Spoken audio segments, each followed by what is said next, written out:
This is Softwareable Bytes.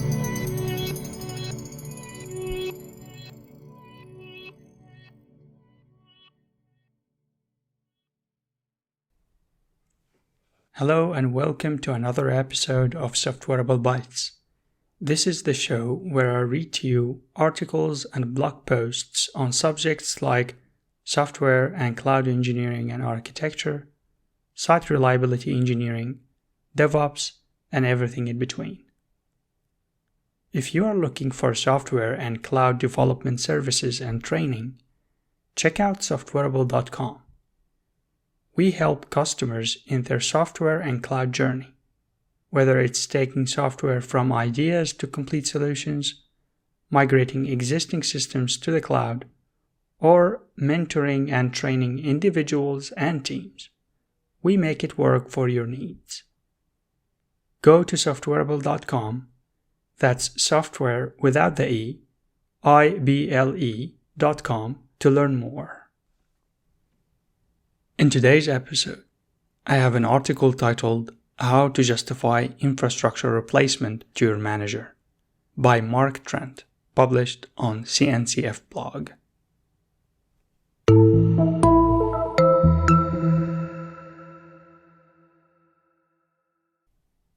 How to Justify Infrastructure Replacement to Your Manager by Trent.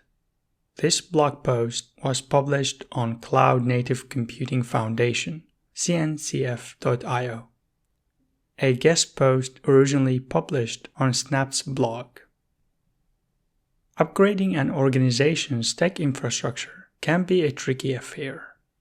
On the one hand, there are technical people who are eager to work with upgraded technology and who can easily see the technical benefits of new infrastructure and software in helping their organization achieve its objectives.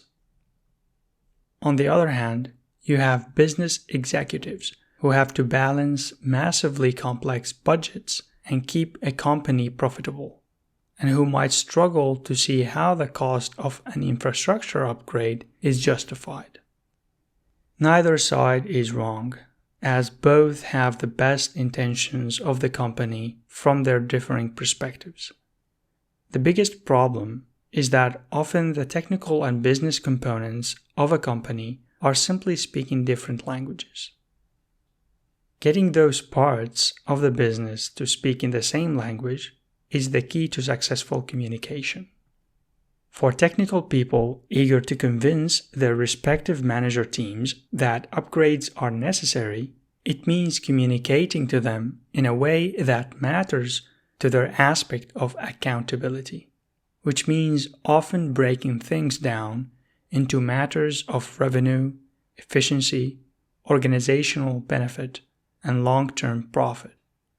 Now, I want to add a caveat here, that I do understand certain generalizations have been made in the above statements. In truth, many executive managers are very technically minded and understand aspects of tech, and many engineers are easily able to translate technical matters into business sense.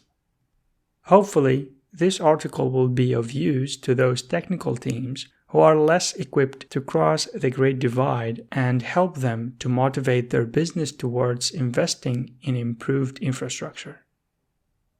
Learn how technology serves the business. The most important motivation behind any big project or infrastructure decision is understanding how it enables a company to meet its business objectives. While it can often be easy to justify replacement costs for technical benefits like ease of use, maintainability, performance, and security, the focus needs to be on trying the infrastructure improvements to the core purpose of a business and how it will enable the business to better achieve those aims. These aims might include 1. Getting more customers, 2. Meeting customer demands more efficiently, 3. Improving operational efficiencies, and 4. Growing revenue. To do so means that as a technical team, you need to ensure you fully understand the core purpose of the business and the processes behind how it accomplishes the different business objectives.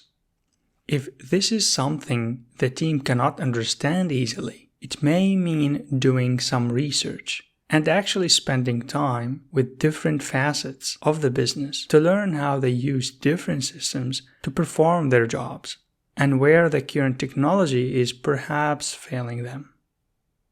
This might not initially seem interesting to a team that just wants to play with tech all day, but understanding the real problems a business faces can better shape how you communicate technical issues to others and can help identify opportunities to solve problems that can add real benefits to the company. The above exercise should also serve as the perfect opportunity for helping your engineering team gather the data needed to measure how a company is doing in these areas. Critical decisions shouldn't be made on preference or emotion, but be justified by solid data, and so your team needs to ensure they collect the appropriate data. Make a strong business case. When you think your team has fully understood the greater business need and has gathered the appropriate data, then it's time for you to start putting together that formal business use case and placing a focus on the following areas to convince the company that an infrastructure replacement project is the right choice. Revenue. A critical part of making big technology decisions is understanding how systems play a part in helping a company grow or maintain revenue.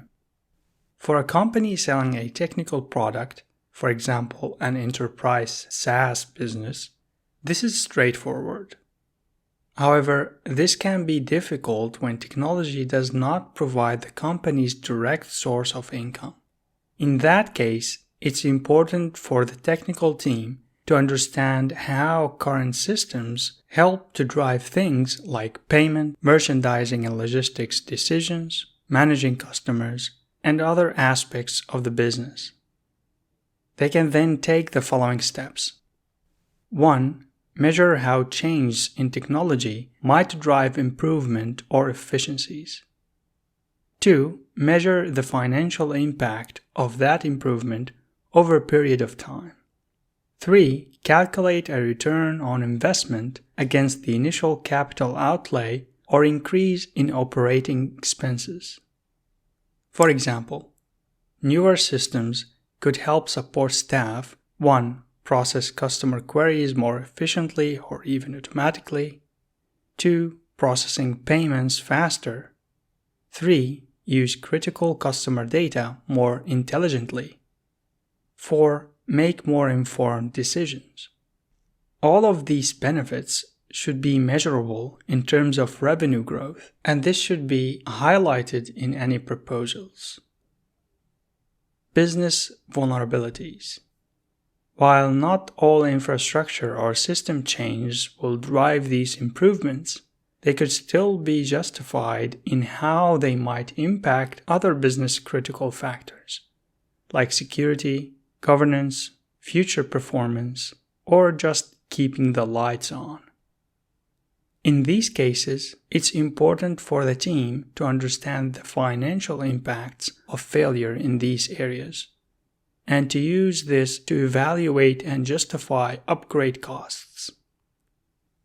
For example, if the anticipated cost of a security breach is $1 million and your security analysis estimates annual risk at 1% based on the current infrastructure vulnerabilities, then spending $100,000 on new security infrastructure to address these vulnerabilities could be justified easily.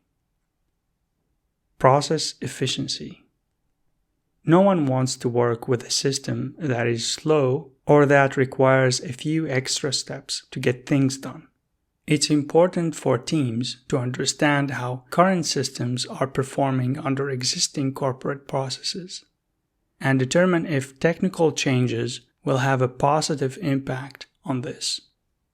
Yes, newer infrastructure might make software perform quicker, but the measurable improvement might not be significant enough to justify the expense, especially if a change in process is also required. Teams should ensure that any changes have a positive impact on corporate efficiency and find the measurable data that could showcase this improvement. If technical teams can find ways to improve the efficiency of a business's repeatable processes by 2 to 5%, that could easily justify an infrastructure upgrade. This does require that your technical team both understands these processes and can effectively measure their impact on business operations. Communication. We've spoken about a lot of critical points that could help a team calculate a return on investment and provide justification for new investment. However, none of this will matter if the team is not able to effectively communicate this to the business. It can be easy to get lost in the technical details of a change, so it's important that teams can take all this data they have collected and communicated it in a way that aligns with core values of the business and speaks to revenue, efficiencies, and even employee well-being. Having the relevant data to justify this is also critical here. Teams should focus on communicating simply and ideally use the data to drive their communication with the business. There is nothing wrong with dropping a few technical details here and there, but the focus should remain on connecting the project to what makes a company function and, most importantly, profitable. Timing. As with many other things in life, decisions on technology infrastructure can easily come down to timing.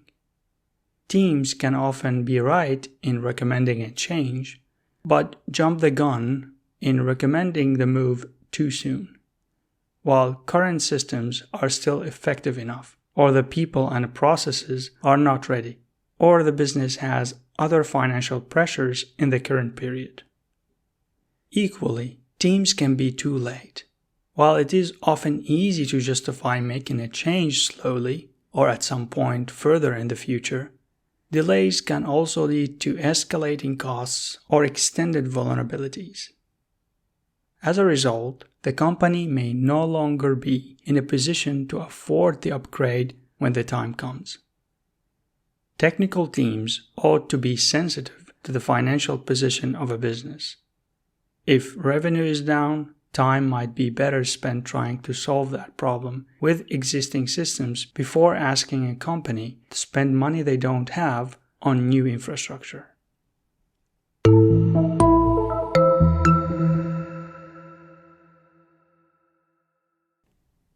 You just listened to How to Justify Infrastructure Replacement to Your Manager by Mark Trent, published on CNCF blog.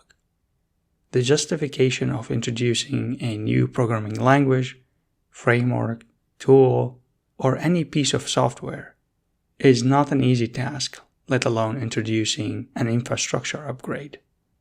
But that's totally understandable. I mean, business executives need to steer the wheel and keep everything aligned with the business goals that ultimately will generate profit to the business and eliminate any unnecessary costs. And of course, as pointed in the article, it's important to speak the business language alongside the technology one. That's why we have architects and principal engineers. In fact, this is a skill amongst many a software architect needs. I guess for me the takeaway here is identifying the tangible benefits through analysis, as that will make a strong case. You're speaking the business language now. And with that, let's check the tool of the day.